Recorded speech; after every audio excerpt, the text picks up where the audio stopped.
ನಂಬಿಕೆ, ಭಕ್ತಿ ಮತ್ತು ಆಧ್ಯಾತ್ಮಿಕತೆಯ ಸಂಗಮ ಮಹಾಕುಂಭ ಮೇಳ ಪ್ರಯಾಗರಾಜ್ ಪುಣ್ಯಕ್ಷೇತ್ರಕ್ಕಾಗಿ ಇಡೀ ವಿಶ್ವದ ಗಮನ ಸೆಳೀತಾ ಇದೆ. ಒಮ್ಮೆ ಕುಂಭ ಮೇಳಕ್ಕೆ ಹೋದರೆ ಪುಣ್ಯ ಪ್ರಾಪ್ತಿಯಾಗುತ್ತದೆ ಎನ್ನುವ ವಿಶ್ವಾಸದ ಮೇರೆಗೆ ಪರಮ ಪೂಜ್ಯ ಷಡಕ್ಷರಿ ಶಿವಯೋಗಿ ಡಾ ಮುರುಘರಾಜೇಂದ್ರ ಮಹಾಸ್ವಾಮೀಜಿಗಳು ಪೀಠಾಧಿಪತಿ ಜಿಡಗ ಹಾಗೂ ಮುಗೋಳಖೋಡ ಇವರು ಭಕ್ತರೊಂದಿಗೆ ಮಹಾಕುಂಭ ಮೇಳಕ್ಕೆ ತೆರಳುತ್ತಾ ಇದ್ದಾರೆ. ಈ ನಿಮಿತ್ತ ಮಹಾಕುಂಭ ಮೇಳಕ್ಕೆ ಭಕ್ತರಿಗೆ ತೆರಳಲು 200ಕ್ಕೂ ಅಧಿಕ ವಾಹನಗಳ ವ್ಯವಸ್ಥೆ ಮಾಡಿದ್ದು, ವಾಹನಗಳನ್ನು ಸಾಲು ಸಾಲಾಗಿ ನಿಲ್ಲಿಸಿ ಅದರ ಮೇಲೆ ಮಹಾಕುಂಭ ಮೇಳಕ್ಕೆ ತೆರಳುವ ಸ್ಟಿಕ್ಕರ್ಗಳನ್ನು ಅಂಟಿಸಿ ಕ್ಷೇಮವಾಗಿ ಎಲ್ಲರೂ ಹೋಗಿ ಬರುವಂತೆ ವಿಶೇಷ ಪ್ರಾರ್ಥನೆಯನ್ನ ಮಾಡಿದ್ದಾರೆ. ಇದೇ ವೇಳೆ ಪೂಜ್ಯರು ಭಕ್ತರನ್ನು ಉದ್ದೇಶಿಸಿ ಮಾತನಾಡಿ, ಎಲ್ಲರ ಪ್ರಯಾಣ ಸುಖಕರವಾಗಿರಬೇಕು, ನಮ್ಮಿಂದ ಯಾರಿಗೂ ಕೂಡ ತೊಂದರೆಯಾಗದಂತೆ ನೋಡಿಕೊಳ್ಳಬೇಕು. ಅಲ್ಲಿ ಇಲ್ಲಿ ಗಾಡಿಗಳನ್ನು ಓವರ್ಟೇಕ್ ಮಾಡುವುದು, ಮನಸ್ಸಿಗೆ ಬಂದಂಗೆ ಮಾಡುವುದು ಬೇಡ. ಪುಣ್ಯಕ್ಷೇತ್ರಕ್ಕೆ ಹೋಗುವ ನಾವೆಲ್ಲ ಒಳ್ಳೆಯ ಮನಸ್ಸಿನೊಂದಿಗೆ, ಒಳ್ಳೆಯ ಮನೋಕಾಮನೆಯೊಂದಿಗೆ, ದೇವರ ನಾಮ ಸ್ಮರಣೆಯೊಂದಿಗೆ ಪ್ರಯಾಣ ಬೆಳೆಸೋಣ. ಜನಜಂಗುಳಿ ಪ್ರದೇಶವಿರುವುದರಿಂದ ಎಲ್ಲರೂ ಹುಷಾರಾಗಿರಿ.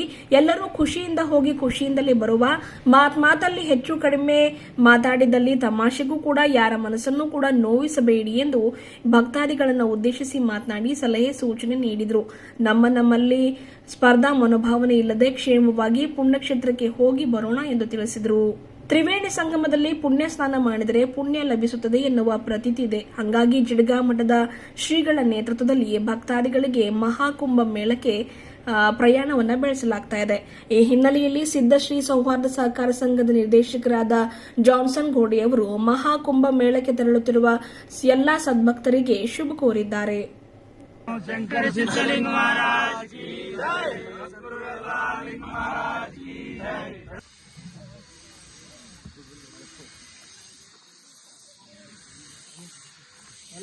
ಒಂದು 2-3 ಗಾಡಿ ಜಾಯ್ನ್ ಆಗ್ತಾವೆ ಮಧ್ಯದಾಗ. ಅದಕ್ಕೆ ಎಲ್ಲರೂ ಪ್ರಯಾಣ ಸುಖಕರವಾಗಬೇಕು, ಎಲ್ಲರೂ ಆರಾಮಾಗಿ ಹೋಗಿ ಆರಾಮಾಗಿ ಬರಬೇಕು. ಯಾರು ಒಬ್ಬರಿಂದ ಒಬ್ಬರು ಅಟ್ಯಾಕ್ ಮಾಡೋದು ಇದು ಮಾಡೋದು ಹೆಂಗಂದರೆ ಶಿಸ್ತುಬದ್ಧವಾಗಿ ಹೋಗಿ ಬರಬೇಕು. ಏನು ಮತ್ತು ನಿಮಗೆ ತಿಳಿದಂಗೆ ನೀವು ಅಲ್ಲಿ ಒಬ್ಬೊಬ್ಬರು ಗಾಡಿ ನಿಂದ್ರಿಸೋದು, ನಿಮ್ಮ ಸಲಕ್ಕೆ ನಾವು ಅಲ್ಲಿ ವೇಟ್ ಮಾಡೋದು ಅವೆಲ್ಲ ಆಗೋದಿಲ್ಲ. ಎಲ್ಲರೂ ಕೂಡ ಒಂದೊಂದು ವಾಕ್ಯ ಇಟ್ಕೋರಿ. ಎಲ್ಲರೂ ಪ್ರಾಪರಾಗಿ ಕಮ್ಯುನಿಕೇಷನ್ ಮಾಡಿ ಇಲ್ಲಿಂದೇನೋ ಹೋಗತ್ತನ ಹೆಂಗೋ ಹೋಗ್ತೀವಿ, ಅಲ್ಲಿ ಹೋದ ಬಳಕ ಅಲ್ಲಂತೂ ಜಂಗುಳಿ ಅದರೊಳಗೆ ಯಾರ ಕಡೆ ಇದ್ರ ಕಡೆ ಹೋಗೋದು ಇದು ಮಾಡೋದಕ್ಕಿಂತ ಒಟ್ಟಾಗಿ ಹೋಗೋದು. ಆಮೇಲೆ ಹೋಗೋ ಟೈಮ್ನಾಗ ಮಾತಿನಾಗ ಒಬ್ಬೊಬ್ಬರಿಗೆ ತಮಾಷೆ ಮಾಡೋದು ಇದು ಅವು ಇವು ನಡೀತಿರ್ತಾವೆ. ಸೆಟ್ ಮಾಡ್ಕೊಳ್ಳೋದು, ಜಗಳ ಮಾಡ್ಕೊಳ್ಳೋದು, ಮಾರಿ ಒಪ್ಪಿಸೋದು ಇಂಥದ್ದೇನೂ ಮಾಡೋದಿಲ್ಲ. ಒಂದು ಪುಣ್ಯ ಸ್ಥಾನಕ್ಕೆ ಪುಣ್ಯ ಸಂಪಾದನೆ ಮಾಡೋಕ್ಕೆ ಎಲ್ಲರೂ ಹೊಂಟಿದ್ವಿ ಅಂದ್ರೆ ನಕ್ಕೊಂತ ಹೋಗಿ ನಕ್ಕೊಂತ ಬರೋದು. ಏನು ಅಲ್ಲಿ ಹೋಗೋ ಮುಂದೆ ಎಲ್ಲರೂ ಖುಷಿಯಿಂದ ಹೋಗೋದು, ಬರೋ ಮುಂದೆ ದಿಕ್ಕಿಗೆ ಒಂದೊಂದು ಮುಖ ಮಾಡ್ಕೊಂಡು ಇರೋಂಗಿಲ್ಲ. ಹೌದಾ? ಅಂದರೆ ಕೂಡಿ ಹೋಗೋ ಟೈಮ್ನಾಗ ಮಾತಿನಾಗ ಒಬ್ರಿಗೆ ಹೆಚ್ಚು ಕಮ್ಮ ಮಾತಾಡೋದಾಗಿರ್ಬೋದು, ಮತ್ತೊಂದು ಏನೋ ತಮಾಷೆ ಆಗಿರ್ತಾವೆ. ಅವು ಯಾರು ಸೀರಿಯಸ್ ಆಗಿ ತಿಳ್ಕೊಂಡು ಅದನ್ನೇ ಮನಸ್ಸಿನಾಗ ಇಟ್ಕೊಂಡು ಅವ ಹಿಂಗಂದ ಅಂಥೇಳಿ ಮಾಡೋದಿಲ್ಲ, ಗುಂಪುಗಾರಿಕೆ ಮಾಡ್ಕೊಳ್ಳೋದಿಲ್ಲ. ಎಲ್ಲರೂ ಕೂಡಿ ಹೋಗಿದ್ದೀವಿ ಅಂದ್ರೆ ಕೂಡಿನೇ ಬಂದ್ಬಿಡೋದು. ಅರ್ಥ ಆಯ್ತಾ? ಹಾಂ. ಸೊ ಏನು ಭಾಳ ಒಬ್ರಿಗಿಂತ ಒಬ್ಬರು ಶಕ್ತಿ ಪ್ರದರ್ಶನ ಮಾಡೋಕೆ ಒಬ್ಬರಿಂದ ಒಬ್ಬರು ಅಟ್ಯಾಕ್ ಮಾಡೋದು ಅದು ಮಾಡೋದು. ಏನು ಇಲ್ಲಿ ಯಾವ್ಯಾವ ಗಾಡಿ 1ನೇದು 2ನೇದು 3ನೇದು ಯಾವ ನಂಬರ್ದಾಗ ಇರ್ತಾವೆ ಹೊಳೆ ಬರತ್ತಾನೂ ಅದೇ ನಂಬರ್ದಾಗೆ ಇರಬೇಕು.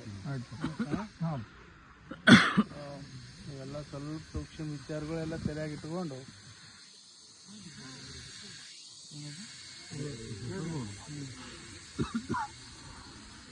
ಹೋಗಿ ಬರೋ. ಅರ್ಥ ಆಯ್ತಲ್ಲ ಎಲ್ಲರಿಗೂ? ಕಿರಣ ಹರ ಹರ ಶಂಕರ ಸಿದ್ಧಲಿಂಗ ಮಹಾರಾಜ್ ಕಿ ಜೈ, ಸದ್ಗುರು ಎಲ್ಲಾ ಲಿಂಗ ಮಹಾರಾಜ್ ಕಿ ಜೈ, ಷಡಕ್ಷರಿ ಶಿವಯೋಗಿ ಸಿದ್ದರಾಮೇಶ್ವರ ಮಹಾರಾಜ್ ಕಿ ಜೈ, ಪೂಜ್ಯ